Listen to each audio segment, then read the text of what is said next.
ಸುಮಾರು 65ರಿಂದ 70 ವರ್ಷಗಳಲ್ಲಿ ಕಾಂಗ್ರೆಸ್ ಏನು ಮಾಡ್ತು ಅಂತ ಯಾರ್ಯಾರು ಬೊಬ್ಬೆ ಹೊಡಿತೀರೋ ದಯವಿಟ್ಟು ಒಂದು ಬಾರಿ ಇತಿಹಾಸದ ಪುಟಗಳನ್ನ ತಿರುಗಿಸಿ ನೋಡಿ, ನಿಮಗೆ ಅರ್ಥ ಆಗುತ್ತೆ. ಕಾಂಗ್ರೆಸ್ ಬಹಳಷ್ಟು ಮಾಡಿದೆ. ಹಾಗಾದ್ರೆ ಏನ್ ಮಾಡಿದೆ ಹೇಳ್ತೀನಿ, ಕೇಳಿಸ್ಕೊಳ್ಳಿ.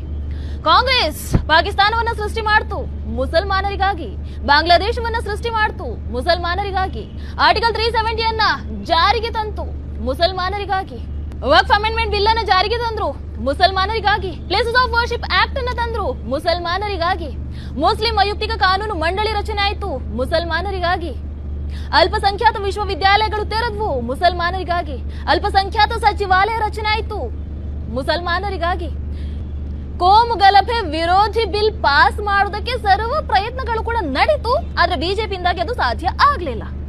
ಹೀಗೆ ಸುಮಾರು 65ರಿಂದ 70 ವರ್ಷಗಳಲ್ಲಿ ಕಾಂಗ್ರೆಸ್ ಬಹಳ ವ್ಯವಸ್ಥಿತವಾಗಿ ನಮ್ಮ ಹಿಂದೂಸ್ಥಾನವನ್ನ ಮುಸ್ಲಿಂ ರಾಷ್ಟ್ರವನ್ನಾಗಿ ಮಾಡುವಂತಹ ಎಲ್ಲಾ ಪ್ರಯತ್ನವನ್ನ ಮಾಡ್ತಾ ಬಂತು. ಅಂಡ್ ಅದರ ಜೊತೆಗೆ ಈ ದೇಶದ ಹಿಂದೂಗಳನ್ನ 2ನೇ ದರ್ಜೆ ಪ್ರಜೆಗಳನ್ನಾಗಿ ಮಾಡುವಂತಹ ಪ್ರಯತ್ನವನ್ನು ಕೂಡ ಬಹಳ ಅದ್ಭುತವಾಗಿ ಮಾಡ್ತು.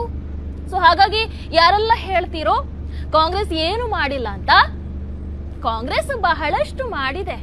ಆದರೆ ಮುಸಲ್ಮಾನರಿಗಾಗಿ, ಸೊ ಈ ಮುಸಲ್ಮಾನರಿಂದ ಮುಸಲ್ಮಾನರಿಗಾಗಿ ಮುಸಲ್ಮಾನರ ಓಲೈಕೆಗೋಸ್ಕರ ನಡೀತಾ ಇರುವಂತಹ ಈ ಡ್ರಾಮಾ ಕಂಪನಿಗೆ ನೀವೇನ್ ಹೇಳೋದಕ್ಕೆ ಬಯಸ್ತೀರೋ ದಯವಿಟ್ಟು ಕಾಮೆಂಟ್ ಮೂಲಕ ತಿಳಿಸಿ. ಹಾಗೆ ನಿಮ್ಮ ಈ ಸೆಕ್ಯುಲರ್ ಬಂಧುಗಳಿಗೆ ಆದಷ್ಟು ಶೇರ್ ಮಾಡಿ. ಟಿವಿ ವಿಕ್ರಮ, ದೇಶ ನಿಮ್ಮ ಕೈಯಲ್ಲಿ.